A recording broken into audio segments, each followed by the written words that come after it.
સમાચાર કેનેડાથી મોટા સામે આવી રહ્યા છે। કેનેડાના પીએમ જસ્ટિન ટ્રુડો આજે રાજીનામું આપી શકે છે। જી હા, જસ્ટિન ટ્રુડોએ રાજીનામું આપવાની જાહેરાત કરી છે। નેશનલ કોક્સની બુધવારે યોજાનારી બેઠક પહેલા જ પદ છોડશે ટ્રુડો તેવી વિગતો હાલ તો મળી રહી છે। બેઠકમાં ટ્રુડો સામે વિદ્રોહ થવાની પણ શક્યતા હતી। વિદ્રોહનો સામનો કરવો પડે તે પહેલા ટ્રુડો રાજીનામું આપશે। ભારત વિરોધી વલણ અપનાવનારા ટ્રુડો હવે દેશમાં જ ઘેરાતા જઈ રહ્યા છે। ટ્રુડો પર તેમની પાર્ટીના સાંસદો તરફથી રાજીનામું આપી દેવા માટે ઘણા મહિનાઓથી દબાણ કરવામાં આવી રહ્યું હતું। આ દબાણ ત્યારે વધી ગયું જ્યારે તેમના નાણામંત્રી 16 ડિસેમ્બરે એમ કહેતા પદ છોડ્યું કે નીતિગત મુદ્દાઓ પર મારા અને વડાપ્રધાન વચ્ચે મતભેદ છે।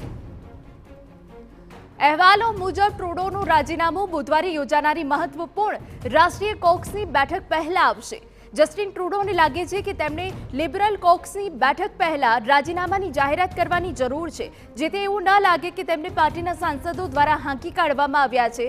નવા નેતાની પસંદગી ન થાય ત્યાં સુધી તેઓ વડાપ્રધાન પદ પર ચાલુ રહેશે કે કેમ તે અંગે કોઈ સ્પષ્ટતા નથી। લિબરલ પાર્ટી પાસે હાલમાં કેનેડાની સંસદ હાઉસ ઓફ કોમન્સમાં 153 સાંસદો છે।